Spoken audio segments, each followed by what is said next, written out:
Listo, buenas noches. Vamos a comenzar el día de hoy con nuestra sesión correspondiente al mes de marzo. Y el día de hoy nos toca un tema muy bonito que es carcinoma de glándula sebácea. Y tenemos a una de las expertas con nosotros, la doctora Raquel Sánchez Santiago. Ella es jefa del Departamento de Órbita, Párpados y Vías Lagrimales de Centro Médico Nacional Siglo XXI y le damos las gracias por darnos la oportunidad de compartir un ratito con nosotros. Doctora Raquel, bienvenida. Es un tema muy extenso, pero vamos a dar como que los detalles más importantes.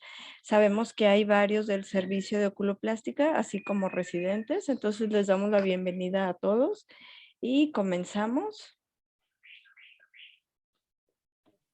Muchas gracias por la invitación, Erika. Hace muchos años que nos conocemos y siempre es un gusto compartir contigo. Voy a compartir mi pantalla.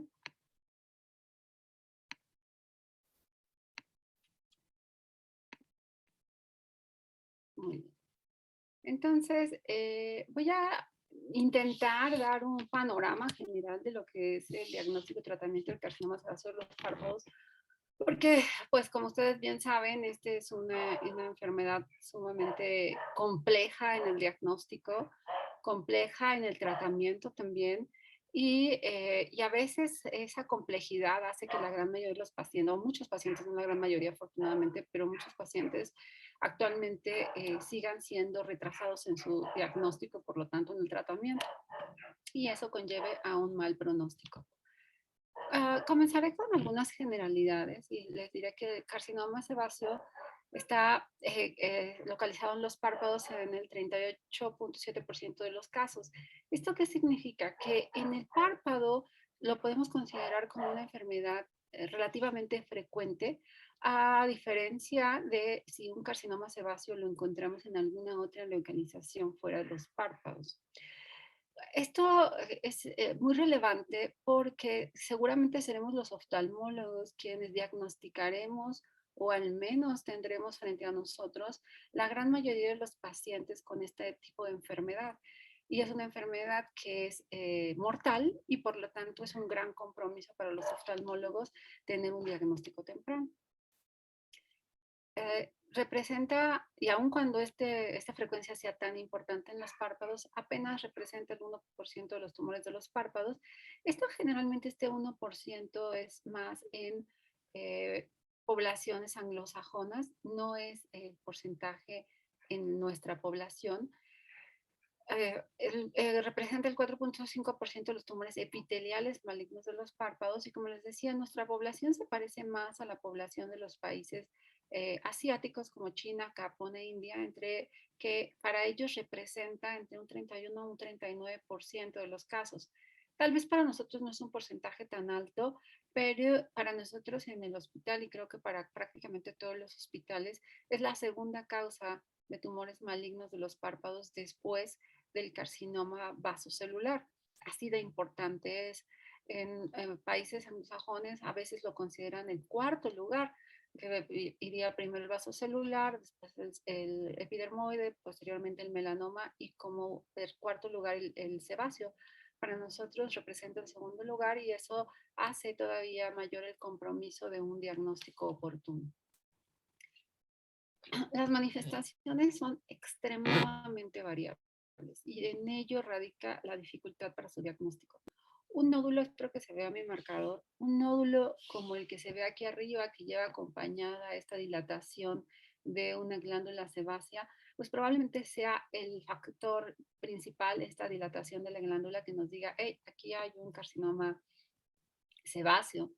Pero puede ser así de variable, como ustedes ven un nódulo clásico, a ver esta superficie ocular solamente que está engrosada y que el paciente pasa años y años recibiendo tratamientos antiinflamatorios hasta que alguien por ahí decide hacerle una biopsia o hasta que el tumor salta y entonces hace nódulos o hace metástasis. Eh, Debido a esta complejidad, se considera que hay un retraso en el diagnóstico entre 1 a 3 años aproximadamente. Por supuesto, mientras más se retrasa el diagnóstico, más profundo sea el tumor o de mayor tamaño al momento del diagnóstico, pues el pronóstico del paciente empeora. Se considera que la sobrevida de estos pacientes depende del centro que lo esté reportando, es entre un 92% a 5 años a un 79% a 10 años. La causa de muerte, con prácticamente todos los tumores de los párpados, van a ser las metástasis, que es muy variable nuevamente, pues dependiendo también del centro que lo esté reportando, pero también de la variable clínica que presenta el paciente. Entonces podemos tener centros que reportan apenas un 1% y otros que reportan más del 30% de los casos con metástasis en algún momento de su evolución. No necesariamente tiene que ser la metástasis en el momento del diagnóstico, como lo veremos más adelante. Se conocen los factores de mal pronóstico para el carcinoma sebáceo y el factor número uno es el tamaño. Un tamaño mayor a 20 milímetros es de peor pronóstico. Por supuesto, el que se localiza en el párpado superior no solamente es el factor de mal pronóstico para la vida, sino también para la conservación del globo ocular. Que estén involucrados los dos párpados, que ya haya evidencia de infiltración linfovascular al momento del diagnóstico cuando se hace la resección quirúrgica, que haya una enfermedad multicéntrica que en el carcinoma sebáceo es muy frecuente, sobre todo en aquellos que tienen el tipo de diseminación palletoide, y entonces podemos ver, como en este caso, una lesión nodular muy intensa y que el párpado inferior no nos hace ninguna sospecha, pero si el paciente tuviera la infiltración palletoide, seguramente tendría ese gran nódulo superior con una conjuntiva aparentemente sana inferior, pero patológicamente enferma. Tumores poco diferenciados, como en cualquier enfermedad tumoral oncológica, en el que mientras más se parezca el tumor a la célula que le dio origen, eso es un tumor bien diferenciado, su pronóstico es mejor. Mientras más se aleje de las características histológicas de la célula que le dio origen, que se considera como poco diferenciado o indiferenciado, pues el pronóstico será peor. Esta diseminación palletoide es probablemente una de las causas de mayor, nos da problemas de recidiva, porque como característica la diseminación palletoide es asintomática y entonces podemos considerar que estamos quitando toda la lesión por completo y estamos dejando células regadas por todos lados que no estamos siendo capaces de identificar a simple vista. Y por supuesto, un crecimiento infiltrativo, pues mientras más profunda sea la lesión, la posibilidad de diseminarse por tejido linfático o hemático va a ser más alta. Les voy a presentar una revisión que se hizo en el hospital de 2009 a 2016. Eh, Se tuvieron 40 casos de estudios de expedientes completos, 19 mujeres, 21 hombres, y en rango de edad de 30 a 95 años. Esta se considera en casi todos los textos una enfermedad de adultos mayores, que el promedio de 71 años entra, por supuesto, en ese rango. Pero lo que inclina mucho hacia los 71 años son pacientes de edades muy avanzadas, como este último paciente que tenemos aquí en el rango de 95 años. Pero lo que llama la atención es que cada vez con más frecuencia estamos viendo pacientes extremadamente jóvenes. Nuestra paciente más joven que no está incluida en este grupo, es una paciente que se vio mucho antes del 2009, fue una niña de pediatría de 12 años con un carcinoma sebáceo prácticamente hemifacial. Entonces, ese es es una excepción, pero realmente cada vez estamos viendo pacientes más jóvenes con carcinoma sebáceo y es algo que nos debe llamar la atención para el diagnóstico. Y en el caso de nosotros, el tiempo de evolución, desde que el paciente comenzó su peregrinar hasta que alguien lo diagnosticó, pasaron 2 años, pero el caso más dramático, pues es un paciente que pasó 10 años dando vueltas con varios médicos que dieron múltiples tratamientos y que ninguno sospechó que se tratara de un carcinoma sebáceo. En cuanto a la localización, ustedes saben que el párpado superior es el más frecuente y pues tenemos múltiples variedades de presentación, como estarán viendo en las fotografías, pues les estoy queriendo presentar un collage de todas las formas clínicas que podemos ver. eh, Está seguido en nuestra casística por el párpado inferior con un 27%, en que podemos ver solamente lesiones nodulares o lesiones francamente multilobuladas con grasa en su interior. Con mucha frecuencia, desafortunadamente, seguimos viendo invasiones orbitarias. Eso en esta serie estaba viéndose principalmente en los pacientes del principio de la serie, muy cercanos al 2009.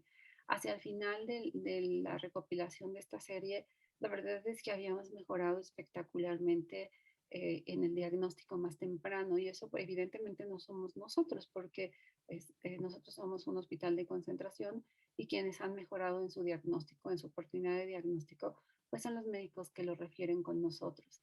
Desafortunadamente, esa ganancia en la prontitud del diagnóstico de nuestros pacientes se perdió con la pandemia. Nosotros estamos viendo en este momento, desafortunadamente, todos los pacientes que con daño colateral de la pandemia a nivel oncológico, como seguramente todos los servicios médicos estamos viendo daños colaterales de pandemia, pero para nosotros ese daño colateral no solo de carcinoma sebáceo, sino también de carcinoma epidermoide, que era de conjuntiva, que era otro de los tumores que ya habíamos visto un espectacular diagnóstico de temprano.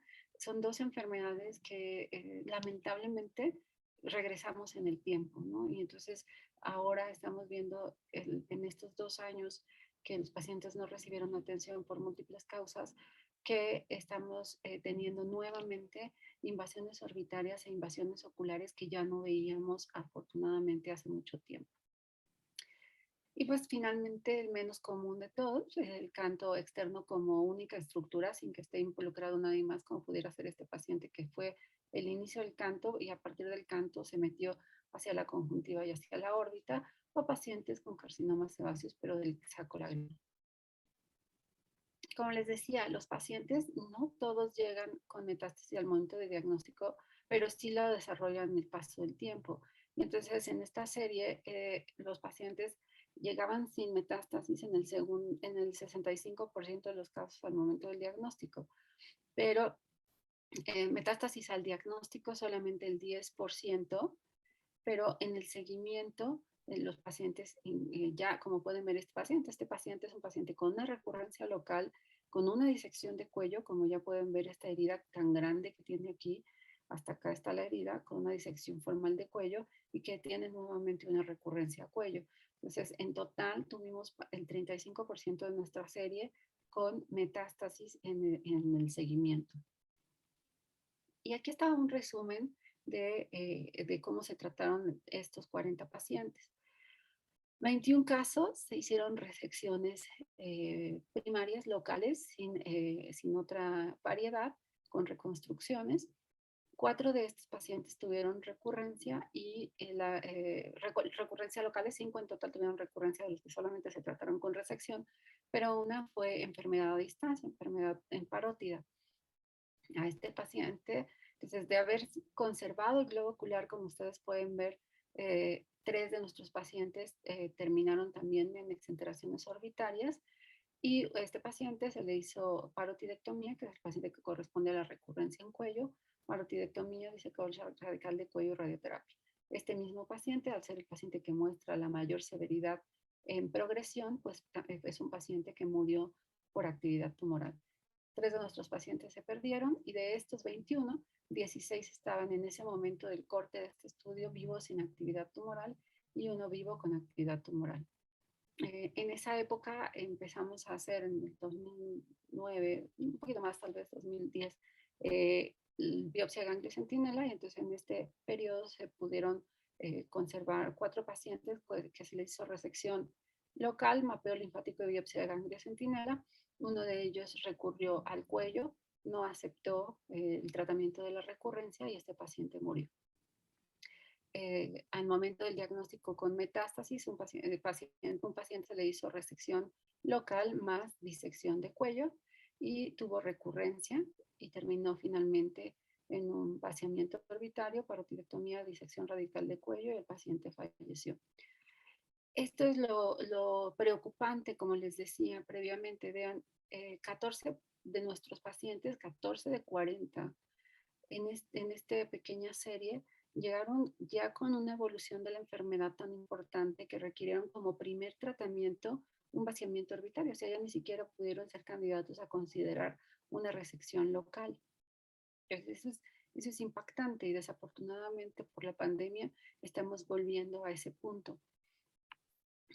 Por supuesto, mientras más avanzada está la enfermedad, pues la posibilidad de recurrencias, la necesidad de tratamientos complementarios y por supuesto la posibilidad de muerte se incrementa.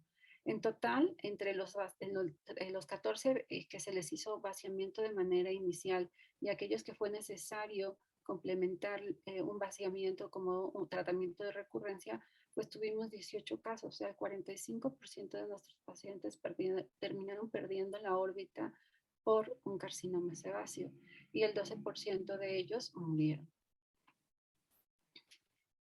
Hasta este momento les he mostrado en fotografías, en este collage de fotografías, la gran variedad de enfermedades que podemos identificar y eso es lo que da la complejidad del tratamiento y del diagnóstico. Pero en la gran mayoría de las fotos que les presenté, pues eran lesiones nodulares, lesiones que a ciencia cierta nos iban a conducir al diagnóstico, probablemente no de carcinoma sebáceo, pero sí alguien por ahí que hubiera dicho, esto es un tumor. ¿Cuál? No sé, pero es un tumor. Pero también hay cosas como esta que como voy a presentarles el día de hoy, que nunca nadie sospecha en el paso del tiempo que esta paciente pudiera tener un tumor. Estamos hablando de carcinoma sebáceo, por lo tanto ustedes ya saben que esta paciente tiene un carcinoma sebáceo. Y a retrospectiva, pues eso es muy fácil decirlo, pero durante 6 años esta paciente estuvo siendo tratada como una triquiasis. Entonces pueden ver si, por supuesto, la paciente tiene triquiasis, tiene esta línea de pestañas mal orientada y entonces por estas 5 pestañitas que tiene con mala orientación, durante 6 años la paciente sufrió de un dolor intenso, de múltiples tratamientos, de múltiples cambios de médicos privados, instituciones públicas, instituciones privadas, que la trataron como úlceras corneales, lo trataron por dolor y fotofobia, y al final de su evolución alguien por ahí sospechó que se trataba de una neoplasia epitelial de la superficie ocular. ¿Por qué una neoplasia de estas características si estamos ante unas 5 pestañas mal orientadas? Pues bueno, eh, a, a nosotros, al grupo de nuestra especialidad, pues jamás nos hubiera seguramente, digo jamás, pero espero que así sea para todos, hubiéramos sospechado que esta severidad de lesión estaba ocasionada por 5 pestañas mal colocadas. Entonces, a lo mejor sí, en esta localización, por eso se los pongo aquí, estas pestañas que están en una mala dirección, esta zona sí pudiera estar completamente justificada la erosión conjuntival, pero si vemos a esta paciente tenía este daño tan severo con 5 pestañas que estaban muy cercanas al punto lagrimal en mala orientación. Entonces, ¿por qué considerar que esas 5 pestañas, bueno, 6, porque aquí tenemos otra pestaña mal orientada, pero que no está en contacto con la superficie ocular? Porque esas pestañas podrían haberme causado esta severidad, estas son úlceras reparadas, entonces esta severidad de daño en la córnea y peor aún en la conjuntiva vulvar y en la conjuntiva tarsal inferior con esa lejanía que ni siquiera estuviera en contacto con esa superficie ocular, las pestañas. Entonces, a veces nos casamos con la idea de que ya tenemos ese diagnóstico, ya está anotado en el expediente electrónico o en el expediente físico, o simplemente la paciente dicen que por estas pestañitas que tengo mal puesta he hecho úlceras corneales. Y no vamos más allá, no nos ponemos a indagar por qué 5 pestañas mal colocadas podrían hacer esta severidad en la superficie ocular de tarso a tarso. Entonces aquí tienen a la paciente teñida con azul de toluidina y por supuesto, pues lo que tendríamos que considerar es un carcinoma epidermoide o una neoplasia epitelial de la superficie ocular, Pero es sumamente extraño que una neoplasia de la superficie ocular haga una invasión de tarso a tarso. Eh, entonces, nosotros a este paciente decidimos hacerle una biopsia por mapeo de todas las zonas que parecían más gruesecitas y aún de conjuntiva sana, que vamos a ver más adelante cómo se hace una biopsia por mapeo. Y en todas ellas el diagnóstico fue carcinoma sebáceo con diseminación intraepitelial palletoide y bowenoide. Pero esta diseminación era una lesión intraepitelial, por lo tanto un carcinoma in situ, y se le propuso a la paciente solamente tratamiento con mitomicina.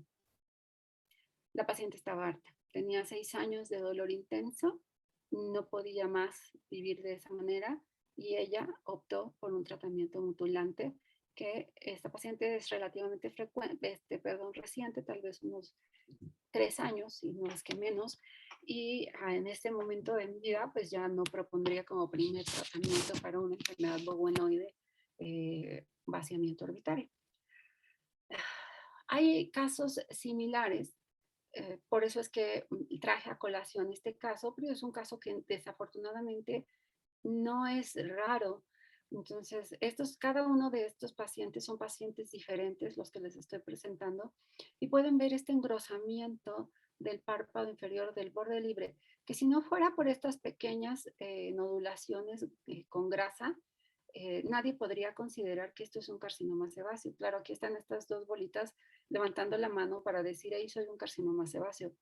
Pero si no fuera así, si solamente tuviéramos el engrosamiento del borde libre y de la placa tarsal, probablemente a nadie se le ocurriría pensar que es un carcinoma sebáceo.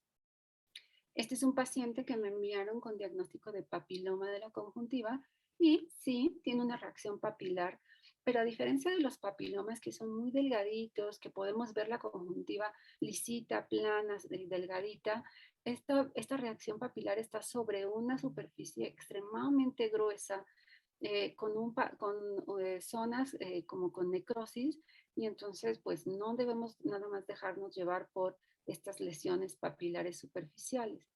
Este es un paciente que me enviaron con diagnóstico de linfoma y pues el linfoma tiene como carácter, aunque el linfoma le decimos linfoma de conjuntiva, realmente no es de la conjuntiva. Habitualmente vemos una lesión carnosa subconjuntival con la conjuntiva encima prácticamente normal. Pero no solamente nos debe llamar la atención, que es lo que le llamó la atención al médico que lo envió con nosotros, la lesión conjuntival de los fondos de saco. Pueden ver esta reacción papilar en el tarso, en las pestañas, y si ven esta reacción papilar, pero plana, es casi idéntica a la reacción papilar que tienen estas nodulaciones. Entonces, y si nos vamos un poquito al que vimos previamente, esa misma reacción papilar está en toda la superficie de este borde, no tan evidente como en las otras, pero también tiene esa reacción papilar. Entonces, cuando vean un engrosamiento de la conjuntiva con una reacción papilar diseminada en esa superficie, que puede ser muy plana como esta o hacer racimitos más parecidos a un papiloma como esta otra, aguas. Eso es un carcinoma sebáceo con diseminación palletoide hasta no demostrar lo contrario. Y aquí tenemos otra lesión. Esta lesión es una lesión que tiene además queratina, pero tiene, vean, todas estas líneas de cicatrización. Esta paciente ha pasado también un par de años recibiendo tratamiento como blefaritis, pero vean en la conjuntiva del fondo de saco que está teniendo también esa reacción nodular con un poquito de, no es tan clásica como las demás, pero tampoco es el comportamiento que uno espera de una blefaritis. Y hay casos extraordinarios que nos dicen que algo está súper mal y que el paciente le va a ir pésimo. Y resulta que tenemos esta gran bola que está entre un carcinoma sebáceo y un carcinoma epidermoide probablemente, que el paciente trae amarrada la base la trae amarrada con una agujeta y se la amarra aquí a la cabeza como diadema para que no le cuelgue sobre la cara y no le esté sangrando. Y pues bueno, a sorpresa, decimos, bueno, vamos a tomar la biopsia porque necesitamos, por supuesto, saber que la estirpe, pero pues aprovechemos para quitarle un poquito de esa masa para que al menos no se la tenga que sujetar con una agujeta. Y pues la sorpresa es que era un pedículo. El pedículo es sumamente delgadito, evidentemente esto no es la curación del paciente, esto es lo que le hicimos en la sala de biopsias, pero vean que algo que parecía muy, muy malo, resulta que no lo era tanto, porque el pedículo es lo único que nos importa en la trascendencia para el pronóstico. Entonces, bueno, hay casos que se salen por completo de lo que uno esperaría. Y este caso 2 se los voy a presentar porque es como todo lo que uno no quiere encontrar en el camino, ¿no? Este es un paciente de 71 años con un nódulo de 8 meses de evolución que después dice, bueno, si tiene 8 meses que es así de grande, pero sí me acuerdo que previamente me han estado quitando chalaciones de ese mismo lugar y nunca lo mandaron a estudiar. Niega cualquier otra sintomatología. Y entonces este caso grita, soy un carcinoma sebáceo. No necesitamos probablemente la biopsia incisional, aunque nosotros lo hacemos siempre porque los pacientes pueden ser candidatos a biopsia de ganglio centinela. Entonces nosotros lo hacemos, se hizo una biopsia incisional previa a esta cirugía, se diagnosticó carcinoma sebáceo, hicieron estudios de extensión, todos negativos para metástasis. No lo consideramos candidato a biopsia de ganglio centinela por el tamaño de la lesión, que medía más de 2 centímetros, y entonces se programó para una resección quirúrgica con estudio transoperatorio. Si ustedes pueden ver a lo mejor a alguien que de aquí pudiera decir, ay, qué exagerados, o sea, qué bordes tan amplísimos le dieron, porque vean que la lesión parece terminar aquí y estamos siguiendo hasta prácticamente el fondo de saco. Vean que la lesión termina aquí y cuánto le dimos de borde laterales a cada uno de los lados.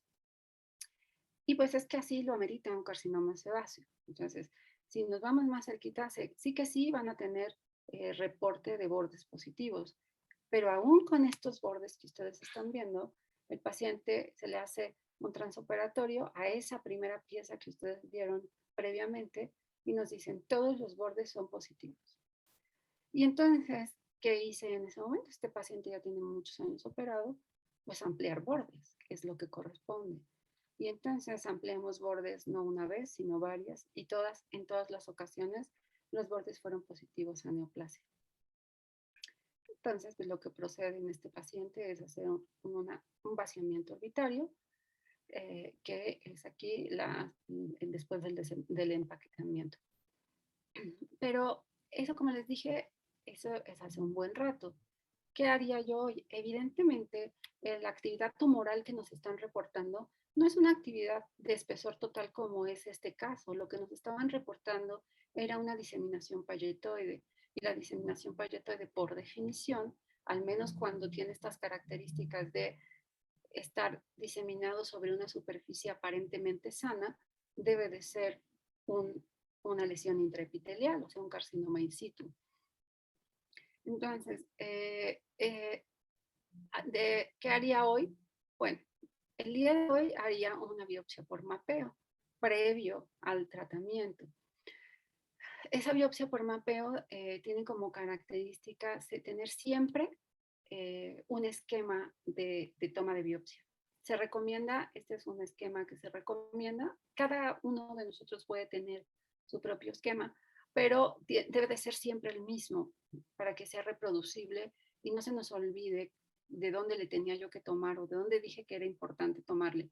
Porque recuerden que estamos tomando biopsias en tejido aparentemente sano. No es lo mismo hacer una biopsia por mapeo en melanoma, que en melanoma vamos a ir por las lesiones que aparentan estar enfermas. Aquí la biopsia por mapeo es en las zonas que están sanas y entonces por eso es ideal tener siempre un esquema preestablecido. En este caso se establece que sean tres tomas en el tarso superior, 3 tomas en el fondo del saco superior, 3 tomas en la conjuntiva vulvar superior y lo mismo reproducido en la parte inferior. Y entonces, el día de hoy, probablemente si el paciente en la primera resección me reportan bordes, sí los amplío, definitivamente. Pero si el segundo bloque me vuelven a reportar que hay actividad, entonces probablemente estos pacientes lo ideal hubiera sido en la biopsia por mapeo, me dicen tiene diseminación palletoide, entonces doy mitomicina, un ciclo de citorreducción previo al tratamiento quirúrgico, lo llevo a cirugía, le hago esta resección, probablemente le ampliaría un poquito los bordes si me los reportan positivos, pero la reconstruiría. En este caso ya no haría un vaciamiento en este caso en específico, y entonces después le daría 2 ciclos más de mitomicina y una vigilancia local y sistémica. ¿Por qué? Pues porque estoy ante un carcinoma in situ. Los carcinomas in situ podemos ser menos agresivos, claro, siempre y cuando nos comprometamos junto con el paciente a tener una vigilancia estrecha, y probablemente hubiera salvado varios ojos en mi camino. Recuerdan, esta no se las voy a volver a explicar, solamente quiero mostrarles para que recuerden cuántos de nuestros pacientes terminaron en vaciamientos orbitarios, el 45% de este estudio. Y entonces, sabemos que el pronóstico está marcado por la T, o sea, por el tamaño del diagnóstico. ¿Eso qué quiere decir? Que yo le puedo hacer el vaciamiento orbitario más extenso del mundo y no por eso mi paciente va a vivir más. Solamente le voy a controlar el tumor local, porque su pronóstico de sobrevida por metástasis ya está marcado en el momento mismo que llegó conmigo con este tamaño. Y entonces, ¿qué hacemos con esos pacientes que se niegan a una mutilación cuando sabemos qué es lo que corresponde? ¿No? Pero el paciente, hay que proponerle opciones cuando el paciente no elige la mejor. No vamos a decirle, enojarnos con él y decirle, entonces no le hacemos nada, váyase a su casa a morir porque usted es el que no se quiere tratar. Evidentemente no. Pero la radioterapia, desafortunadamente, en casos como estos que estoy mostrándoles, no es la mejor opción, evidentemente. Entonces, hubo un grupo en la India que se preguntó si la quimioterapia neoadyuvante puede reducir el riesgo de metástasis en el negativo, o sea, cuando el paciente tiene estos tamaños tan importantes de tumor, pero en ese momento no tiene metástasis. También saber si esto va con qué le das la neoadyuvancia, ¿no? Si se la das con radioterapia, si se la das con quimio, si se la das con inmunoterapia, porque también tenemos que pensar en los costos que esto implica para un sistema de salud. Y entonces hay quimioterapias o tumores que son sensibles a la quimioterapia, a qué fármacos es sensible y qué tan accesible es a un sistema de salud. Todas estas preguntas, o algunas de ellas, se las hizo este grupo de médicos en la India, y entonces ellos hicieron un estudio en el que incluyeron a 10 pacientes con carcinoma de glándula sebácea que de primera opción hubiera sido necesario una exenteración orbitaria para su tratamiento. Lo que ellos intentaban era evitar el vaciamiento o hacerlo más limitado, y lo que hicieron fue usar 3 a 4 ciclos de una combinación de 5-FU con cisplatino o carboplatino intravenoso, y llevaron a todos los pacientes que tuvieran tumores mayores de 20 milímetros con o sin invasión orbitaria. Ellos calificaron su respuesta como muy buena si tenían 75 a 100% de reducción del tumor, moderada entre 50 a 75 del tumor de los párpados y 100% del componente orbitario, o pobre si tenía menos del 50% del tumor de los párpados y 100% de reducción del componente orbitario. Lo más importante era reducir el componente orbitario, porque lo que ellos estaban intentando era conservar órbitas. Y entonces tuvieron buena respuesta a 6 casos y una respuesta moderada en 4, con una reducción media del tumor del 74%, con rangos entre el 30 al 90%. Y estos son los casos que ellos presentan. Evidentemente ninguno tiene nada que ver con los que yo les presenté previamente, pero pues bueno, son casos espectaculares de respuesta a fármacos que son convencionales. Y el seguimiento que ellos hicieron fue a 18 meses, realmente muy corto, considerando la sobrevida de estos pacientes. Y sin recurrencia, tuvieron, ay, perdón, me regresó, disculpen. Un paciente murió por metástasis en el trayecto, pero perdieron a 3 pacientes, o sea, realmente solamente pudieron seguir a 6 casos. 6 casos aparentemente tuvieron una buena resolución sin necesidad de hacer nada más. Y entonces, más que respondernos, nos causan más preguntas este tipo de estudios. Entonces, nuestras preguntas serían, ¿realmente funciona la neoadyuvancia sistémica?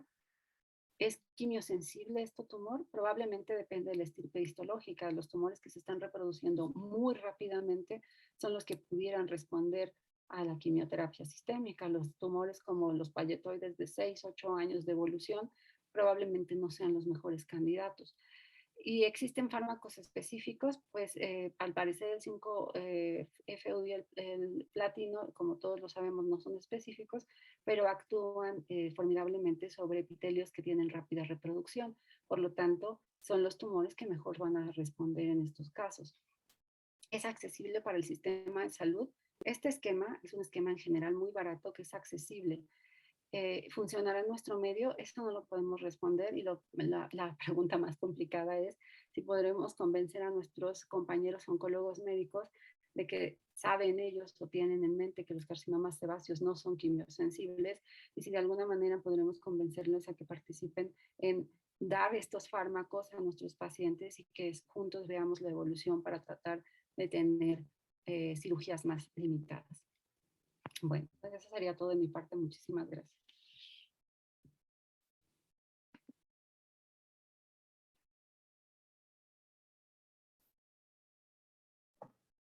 La doctora Gaby Tomasini nos va a presentar un caso clínico, como unos 10 minutos, para luego iniciar con la sesión de preguntas.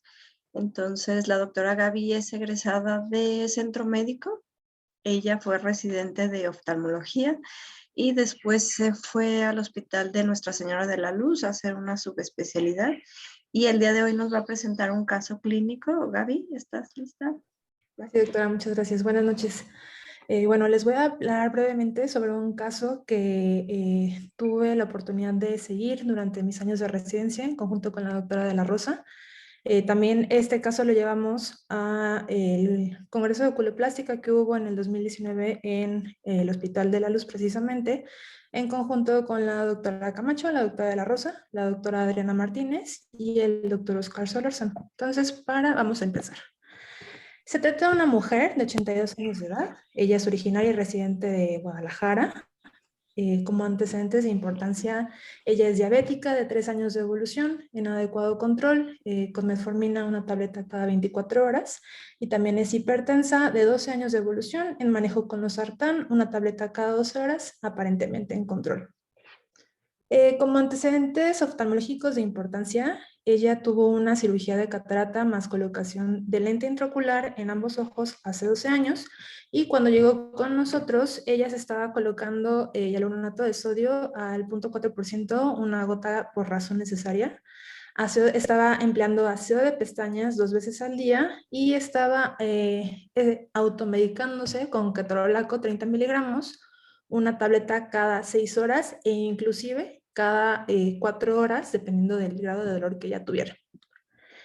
Cuando ella se presentó con nosotros, ella tenía un dolor intenso, sensación de cuerpo extraño, presentaba ardor, baja visual, que se acompañaban clínicamente de hiperemia y prurito, y todo esto era de 1 año de evolución. La paciente había acudido con múltiples especialistas, había recibido múltiples tratamientos de superficie y orales, y no había presentado mejoría. Ella presentaba una agudeza visual de percepción de luz que no discriminaba color en el ojo derecho al momento de su revisión, una presión intraocular de 11 milímetros de mercurio. A continuación les mostraré las fotos clínicas de anexos y segmento anterior. Y bueno, el fondo de ojo no fue valorable, únicamente pudimos apreciar el reflejo rojo en ese momento. Y bueno, el ojo izquierdo aparentemente estaba todo en orden. Entonces, bueno, aquí podemos observar lo que primero nos brinca, párpados de ojo derecho, una hiperemia considerable, un engrosamiento. También podemos apreciar que hay una disminución en la apertura, pero esto era por la fotofobia y el dolor tan importante que la paciente tenía. Si nos acercamos un poquito más aquí en la imagen de la derecha, pues ya podemos observar un engrosamiento súper importante del borde de los párpados. Hay madarosis, tenemos esta placa aquí escamosa, amarillenta, que se acumuló en el párpado superior.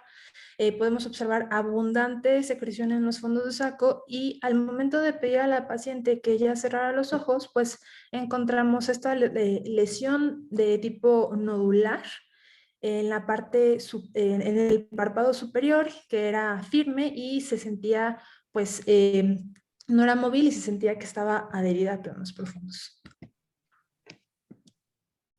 Si vemos un poquito más sobre el segmento, la superficie del ojo derecho, bueno, en esta foto del segmento anterior, pues no la podemos ver muy bien. Vemos otra vez que está el engrosamiento de los párpados, la secreción, pero si nos vamos un poquito más, nos acercamos un poco más, se puede ver la hiperemia en los 360 grados que tenía quemosis, se apreciaba la conjuntiva como discretamente de un aspecto irregular. Observamos una córnea con pérdida de la transparencia en los 360 grados, ya vascularizada. El epitelio se observaba completamente deslustrado, ya tenía aquí pues datos de cicatrización en el centro de la córnea. Y bueno, el resto de las estructuras únicamente podíamos observar que la cámara anterior estaba formada, el iris estaba regular y aparentemente el lente intraocular estaba en su sitio. Los pacientes, al momento de llegar a nuestra valoración, en el departamento de urgencias tenemos como protocolo tomar, sobre todo los pacientes que tienen sospecha de alguna tumoración o alguna infección, tomamos tomografías y realizamos rastreos ecográficos. Nuestra paciente no presentaba lesiones intraoculares u orbitarias, había respeto de músculos extraoculares y también las estructuras óseas estaban sin alteraciones. En el rastreo ecográfico, pues lo que pudimos observar era un globo ocular de esfericidad conservada, un lente intraocular in situ, una cavidad vitreal anecogénica sin lesiones intraoculares ni orbitarias se podían observar. Entonces llega esta paciente y empezamos a hacer diagnósticos diferenciales. Entonces empieza como nuestra lluvia de ideas. Ya la doctora Sánchez nos explicó brillantemente el carcinoma de glándula sebácea, pero ahora, ¿con qué lo podemos hacer diferencial? Bueno, podemos hacer diferenciales con algunas otras lesiones malignas de los párpados. Podemos hacer diferenciales con infecciones, con procesos inflamatorios, con alteraciones dermatológicas.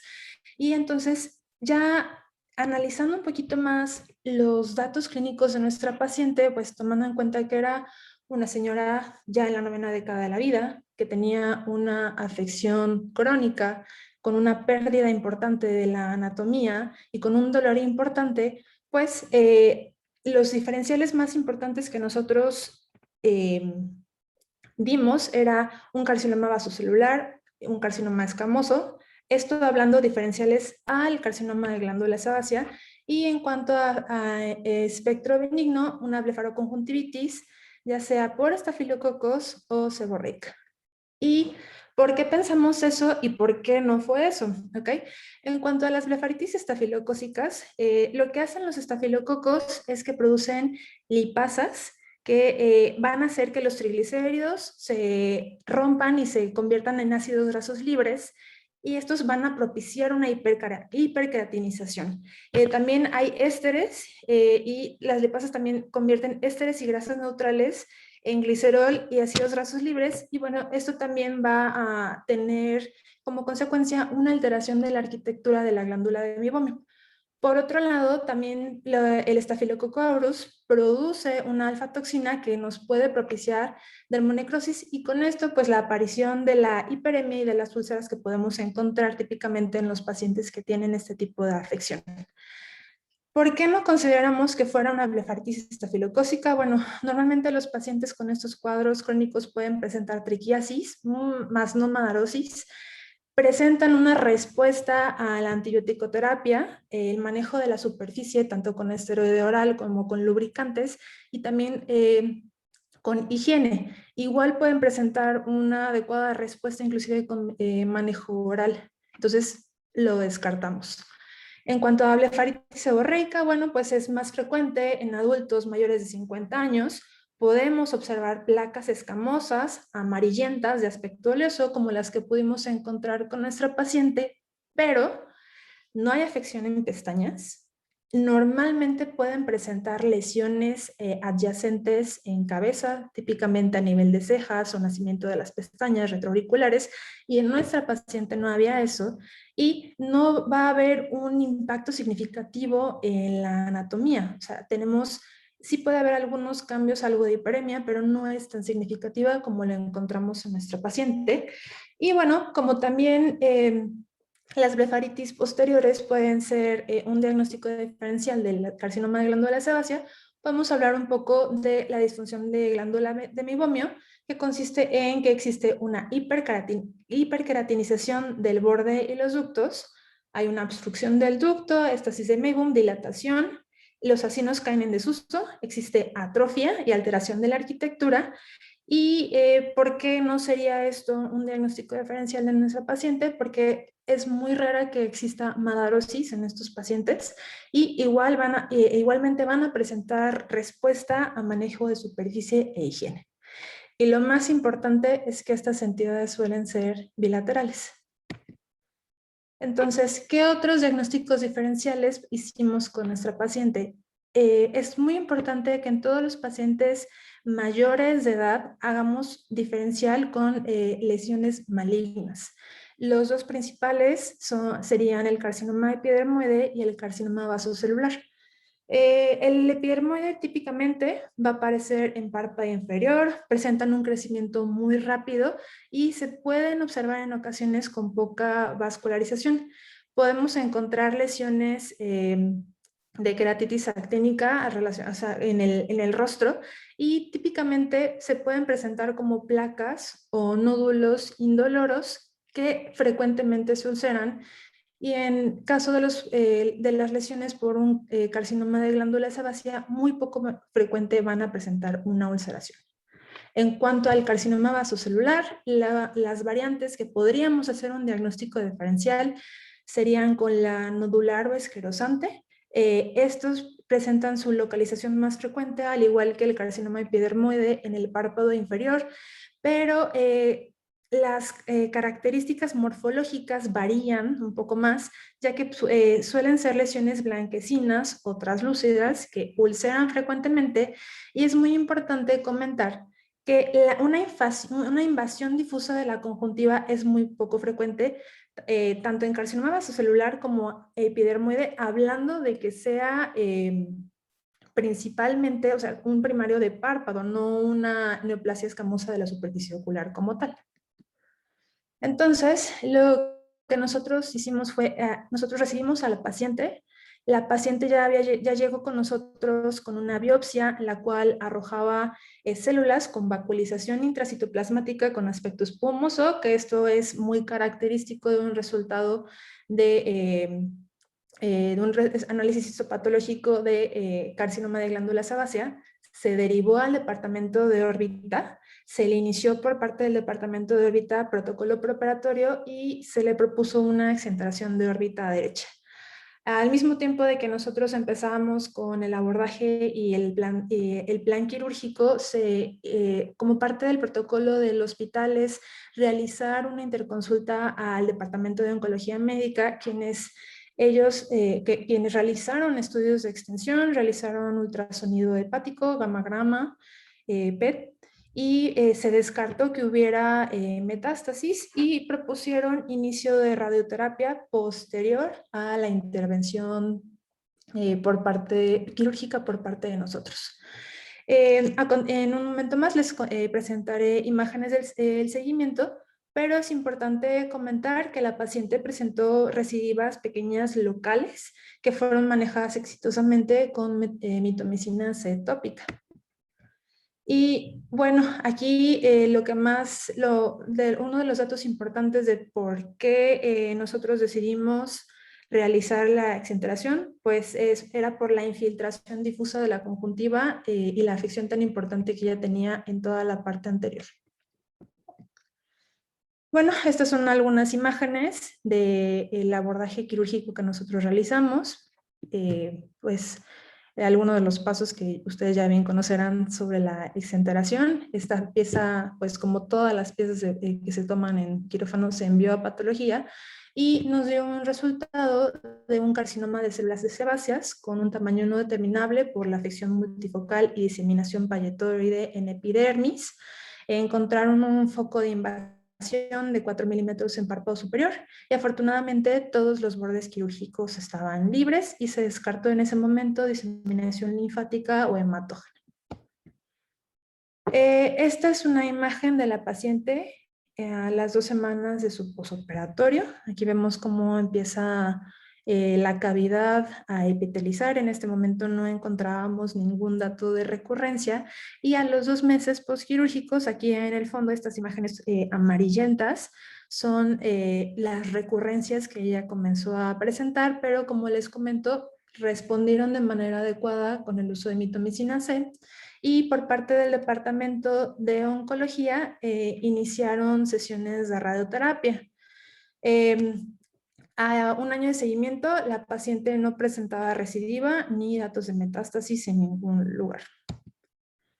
Entonces, como conclusión a esta presentación de caso y a esta sesión, toda lesión unilateral que no nos responde a un manejo convencional y que presenta recurrencias y alteraciones en la arquitectura de los párpados, se les debe de realizar biopsia. Podemos encontrar algunos datos de alarma, como son la amadurasis, la pérdida de la anatomía de las glándulas de mibomio, el engrosamiento palpebral, la vascularización anormal del margen y la alteración de la superficie. Y bueno, recordar que un diagnóstico temprano nos va a otorgar un mejor pronóstico. Gracias.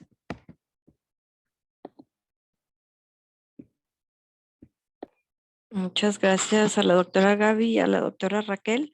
No sé si tengamos preguntas. A ver, vamos a checar aquí. Chat.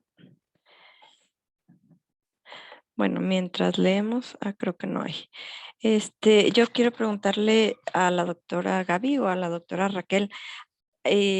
Hay residentes también aquí en la plática, solamente comentar como datos muy característicos de cuando sospechar un vaso celular, un epidermoide y un carcinoma de glándulas sebáceas en párpados, así como las perlitas de cada uno de esos 3 que son los más frecuentes. En párpados te refieres, ¿verdad? Sí, en párpados. Bueno, el vasocelular probablemente sea el de diagnóstico más sencillo y yo siempre les digo que si piensas que es vasocelular, en el 95-98% de los casos le vas a atinar, ¿no? No es atinarle, es que es el más frecuente y además es el conocimiento del caso.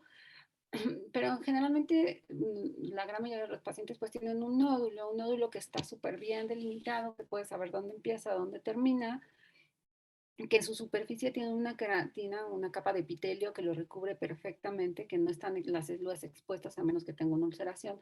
Pero aun cuando tenga la ulceración, los bordes siempre se van a conservar de esas mismas características. Por eso les decimos bordes perlados, porque lo que hace es brillar, el epitelio brilla con la luz y por eso se ven refringentes y eso es a lo que le llamamos perlado. Entonces un borde elevado, bien delimitado, con telangiectasias en la superficie, y con bordes perlados y si además nos ayuda una úlcera, pues con úlcera central, siempre va a ser indicativo de un vaso celular, o en la gran mayoría de los casos. Un epidermoide puede tener las mismas características con la diferencia que no tiene ese epitelio bonito que lo recubre. Entonces es una lesión que le llamamos carnosa, se ve muy rosada, muy tosca, como que si lo tocamos se va a deshacer, ¿no? Entonces puede también estar ulcerado, también ser un nódulo, pero habitualmente va a tener esas características, si no es que está originado en una lesión predisponente, ¿no? Porque si está originado en una lesión predisponente, pues vas a tener el antecedente de que ahí había una placa eritematosa como con caspita, y que a partir de esa caspita es que empezó a crecer un cuerno o se empezó a ulcerar la caspita. Pero el sebáceo, ponle las características que quieras, ¿no? Así se puede parecer absolutamente a todo. El más clásico, digamos, va a ser ese nódulo con muchas nodulaciones, que generalmente cuando viertes el párpado es la lesión más grande, está por dentro, no por fuera, y que tiene grasa, ¿no? Esa sería como la más clásica, pero desafortunadamente no es la más frecuente. Entonces, todo lo que no se parezca a lo demás es un sebáceo, ¿no? Yo les diría. Y también, por ejemplo, para que se queden con la idea, los que están aquí en la sesión, si tenemos una paciente adulta, bueno, aunque ya nos comentó la doctora que también hay casos de niños, pero un chalación como recidivante y ya 1, 2, 3 años de tratamiento como blefaritis crónica, yo creo que ahí ya está indicado hacer una biopsia, ¿no? Y también chalaciones 2, 3 recidivas en adultos, yo creo que no descartar un carcinoma de glándula sebácea. Y antes, como lo mencionó también la doctora Raquel, no era como que tan frecuente. Ahorita se ha presentado, o sea, hay mayor incidencia o no sé si se esté como diagnosticando un poquito más, aunque los casos que nosotros tuvimos en el hospital, los 3, 4 casos que se presentaron casi el mismo año ya estaban en estadios muy avanzados. Hay una paciente que se hizo la exanteración, pero la paciente venía tratada como un terigión, después como un chalación, o sea, fueron como 5 cirugías previas antes de que nosotros hiciéramos la biopsia.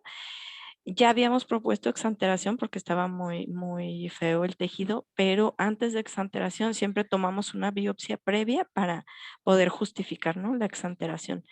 La paciente se exanteró y aún así el tiempo de sobrevida creo que fueron meses.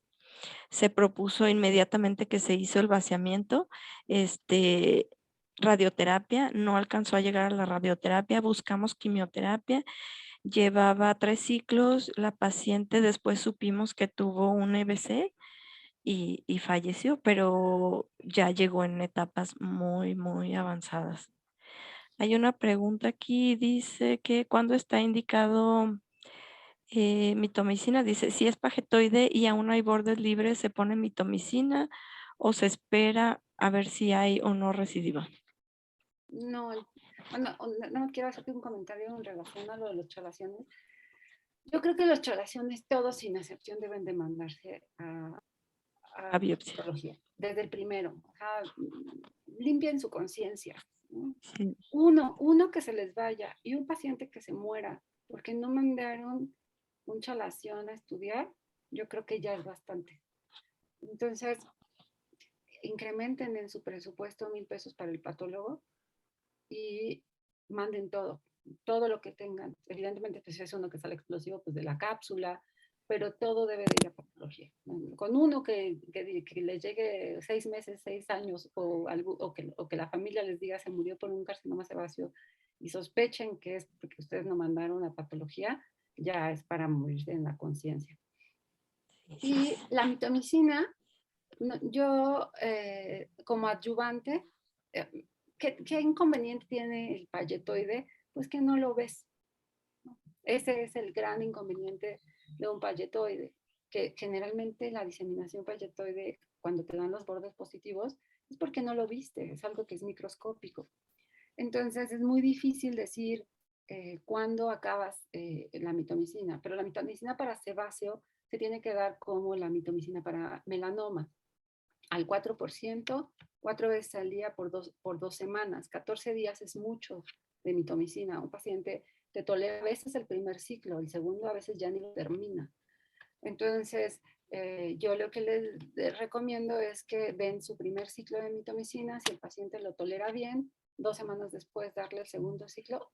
Si lo aguanta, hasta ahí, no más. 2 ciclos postquirúrgicos de mitomicina y pues echarle una bendición y vigilarlo súper bien, ¿no? Eso sería la recomendación, porque la mitomicina es a la concentración adecuada y bien aplicada, casi ningún paciente lo tolera más de 2 ciclos. Ok, y para alguno de estos carcinomas, por ejemplo, carcinoma epidermoide, carcinoma vasocelular, ¿tiene mejor respuesta la aplicación de mitomicina? No está indicado para epidermoide vasocelular, solo está indicado para payetoide conjuntival, nada más. Payetoide sebáceo, por supuesto, payetoide conjuntival. Y dice aquí, si siendo pagetoide después de la aplicación de mitomicina y no se reduce la lesión en el primer ciclo, realizas un segundo ciclo, bueno, ya lo mencionó la doctora, dice, o ampliamos bordes, una cirugía más extensa. No, es que si tú lo estás viendo, no es payetoide, ¿no? O sea, hay que hacer la diferencia. O sea, si lo que tú estás viendo ya es una neoplasia evidente, o sea, como la que presentaron, en el caso que yo presenté, el que presentó Gaby, esas son neoplasias ya intraepiteliales con patrón payetoide, pero es una neoplasia evidente. Entonces, cuando tú tienes un nódulo, como el segundo caso que yo les presenté, que clínicamente no tienes evidencia de lesión, pero el reporte de patología te dice que tienes diseminación payetoide, no infiltración profunda, esa es otra cosa. Infiltración payetoide, o sea, esa que no se ve y que el patólogo solo la ve intraepitelial, a ese es al que le das posterior a la cirugía 2 ciclos de mitomicina, dos ciclos y lo vigilas. Si tú estás mirando la lesión, entonces sí tienes que llevar al paciente a un tratamiento hasta que desaparezca. Yo aplicaría lo mismo que hago con las neoplasias de la superficie con 5FU. 3 ciclos, y si en 3 ciclos no desaparece, es quirúrgico. Pero probablemente modificaría los ciclos. A lo mejor el primer ciclo sí lo daría de los 14 al 0.04% de los 14 días. Si lo tolera el primero, doy el segundo con la intención de que lo termine, pero si no lo termina, al menos una semana de tratamiento, lo dejo descansar 3 semanas e intento un tercer ciclo solamente una semana. O sea, ahí sí lo voy modificando porque es sumamente tóxico. La verdad es que un paciente o dos han terminado más de 3 ciclos con esas características, ¿no? Entonces, si al tercer ciclo no hay respuesta, o sea, es una lesión que tú estás mirando, que se redujo, pero no se terminó, entonces tiene que ir a cirugía. Doctora, en cuanto al uso de crioterapia, ¿usted lo aconseja? Por ejemplo, transquirúrgica, en aquellos centros en los cuales en ocasiones no tenemos la oportunidad de tener algún estudio transquirúrgico, que sí pasa frecuentemente. ¿Usted lo recomienda o preferiría? Lo que pasa es que la crioterapia para los bordes es algo que está normado, digamos, es algo que es deseable. Pero ya tú tienes una lesión aquí y tú ya la quitaste, párpado superior, digamos, ¿no? Ya no está. Entonces, cuando no tienes diseminación payetoide, cuando la lesión era así, tú le quitaste bordes hasta acá y aparte le agregas crioterapia al borde de la lesión sin tumor, digamos, no, al borde de tu defecto quirúrgico, entonces ahí sí está indicado. Pero si tú lo quieres como un tratamiento porque no puedes estudiar bordes, no, o sea, no es lo recomendable, no lo sustituyes, ¿no? O sea, solamente le estás dando un poquito más de tratamiento, pero no estás realmente sustituyendo a un transoperatorio, porque realmente no sabes si dejaste o no células. O sea, el tratamiento de la crioterapia es para los bordes libres. O sea, tú ya sabes que esos bordes no tienen tumor y entonces le agregas como un láser de seguridad, ¿no? A una lesión predisponente, más o menos. Entonces tú la lesión predisponente la tienes aquí y el láser se das alrededor, no se lo pones dentro de la lesión. Entonces esto sería lo mismo. Tú tienes una lesión que ya te dijeron que no hay células evidentes, pero como el sebáceo es bien traicionero y no sabes si por ahí quedó una, bueno, entonces le damos la crio para incrementar tu nivel de seguridad, pero no sustituye a un transoperatorio. Ese es el gran problema cuando hacemos resecciones de sebáceos que son sumamente traicioneros en lugares donde no tenemos transoperatorio. No digo que esté mal, o sea, finalmente es lo que tenemos de recursos. El problema es que si estamos ante un sebáceo, sabemos que nos podemos equivocar en un porcentaje súper alto. Por eso es que es sumamente importante que tengamos conocimiento del diagnóstico, porque si es un nódulo sospechoso de ser sebáceo, pero no sé si lo es o no lo es, pues no puedo tener las recomendaciones ideales, porque no sería lo mismo un epidermoide, por ejemplo. Un epidermoide es rarísimo que tenga también puede tener diseminación payetoide, pero es rarísimo. Entonces, si yo ya sé que es un epidermoide, con que me vaya bien amplio y si quiero le agrego la crioterapia que no tiene indicación, pero si quiero se la pongo, ahí voy a estar más seguro, aunque no le pida un transoperatorio. Pero si estoy con un sebáceo, el sebáceo siempre te va a traicionar. Ok, muchas gracias, doctora.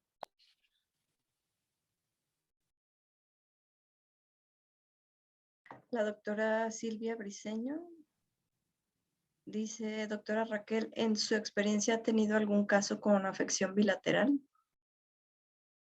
No simultáneo, pero sí he tenido, por ejemplo, no de epidermoides de este tipo, perdón, sebáceo, de este tipo,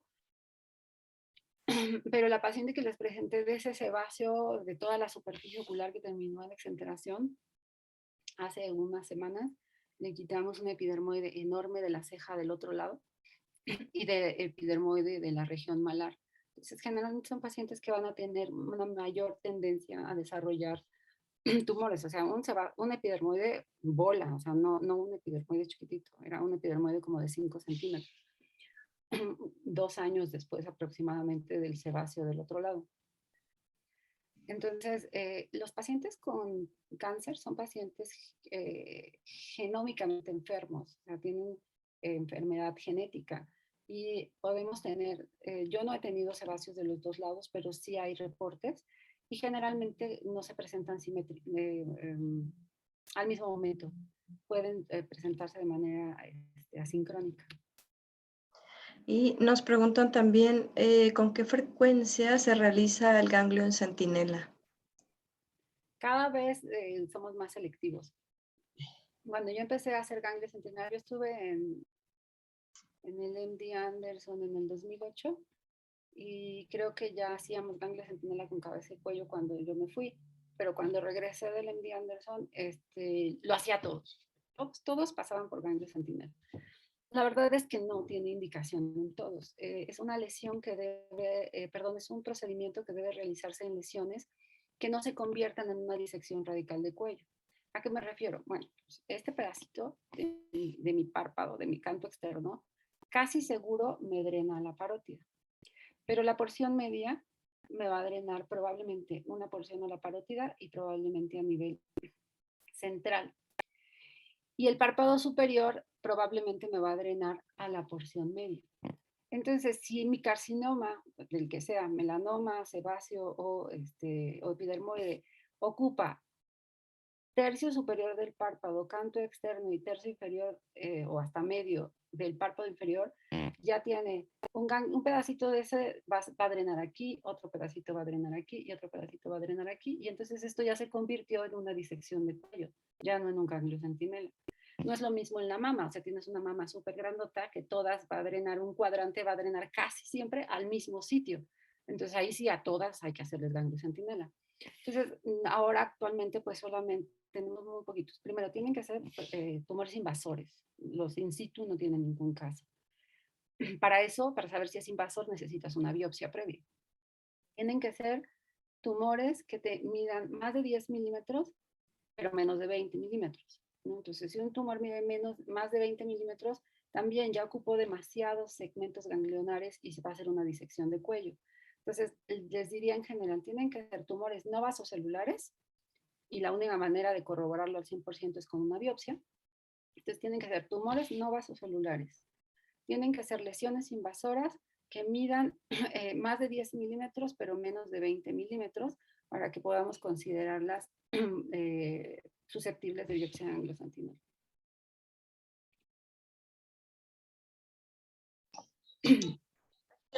Para ya terminar la sesión, ¿algunos tips o algunas perlitas que nos quiera dar para este tema?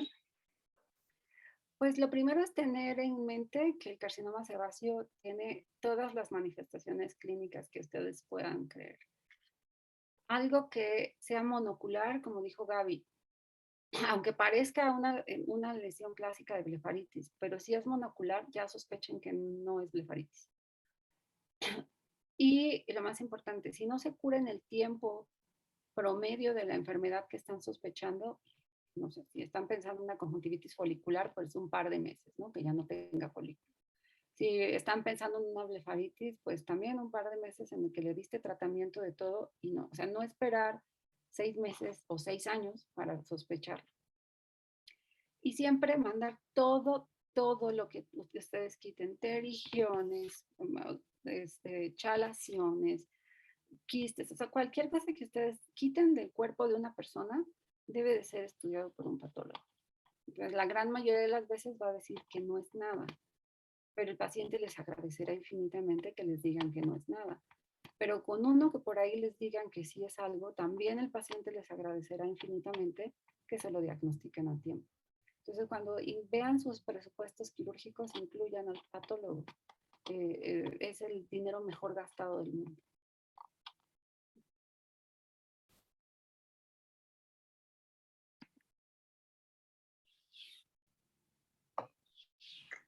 Y la última pregunta, doctora,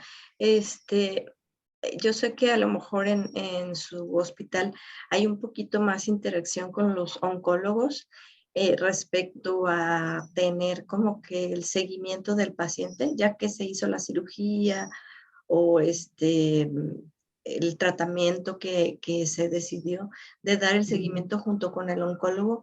Creo que es un poquito más rápido con ustedes. O sea, el manejo más rápido.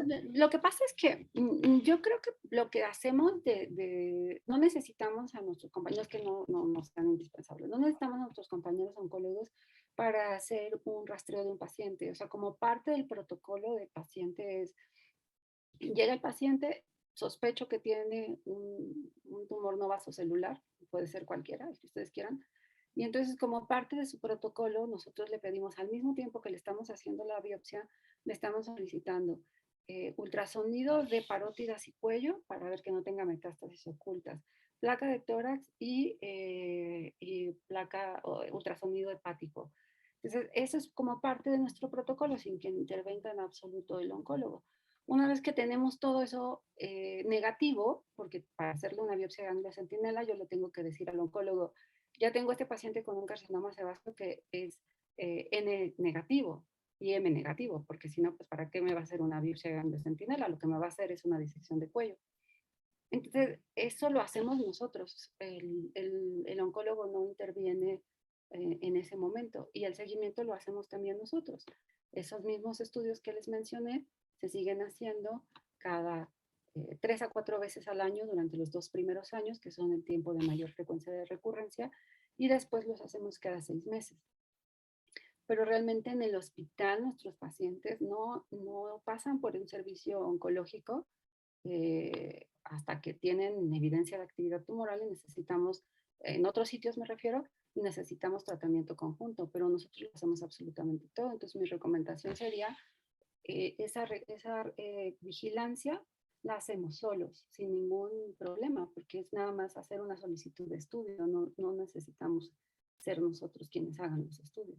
Igual que lo haría el oncólogo, o sea, el oncólogo no hace los estudios, él los solicita a otros servicios. Y hay una pregunta de la doctora Luz María Arce.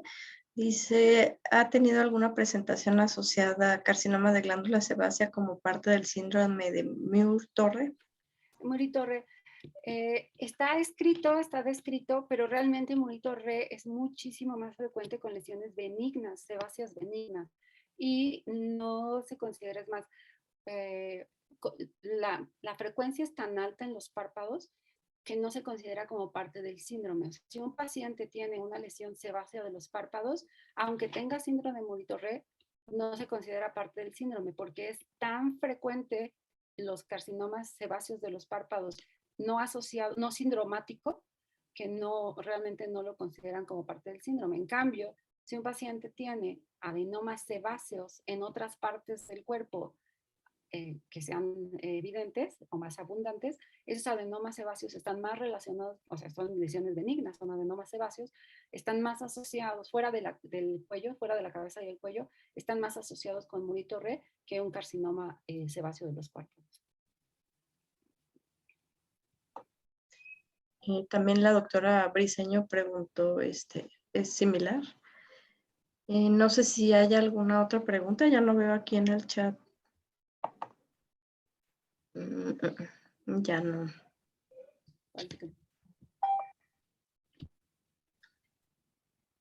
Yo creo que estamos sobre tiempo y muchas gracias a la doctora Raquel, una excelente presentación. Gaby, también muchas gracias por estar con nosotros y a todos los que estuvieron aquí conectados un ratito. La doctora Raquel es experta en estos temas de oncología y ella está en el siglo XXI, cualquier cosa, ahí estamos. No, es que sí, sí, en el Hospital de Oncología, el siglo XXI es muy grande. Yo solo estoy en oncología. Sí, muchas gracias, doctora, por aceptar la invitación y gracias, Gaby, también por estar con nosotros. Ya sabemos que ya no estás en el hospital, pero nos ayudaste con la presentación. Muchas gracias. Muchas gracias, doctora, por invitarme. Con gusto. Gracias, muchas gracias a todos. Ya no veo más pláticas, más preguntas. No, ya no. Pues muchas gracias a todos por estar conectados y la siguiente sesión va a ser sesión conjunta el 7 de abril y es patología orbitaria. Vamos a tener dos, ay, se me fue ahorita. Bueno, van a estar dos ponentes con nosotros, va a estar la doctora Arce y creo que va a haber otro panelista, el doctor Bañuelos y el doctor Sarda. Van a estar con nosotros el 7 de abril. Les enviamos la invitación para que estén con nosotros. Muchas gracias, doctora Raquel. Gracias, Gaby. Gracias, buenas noches. Que descansen. Buenas noches. Gracias.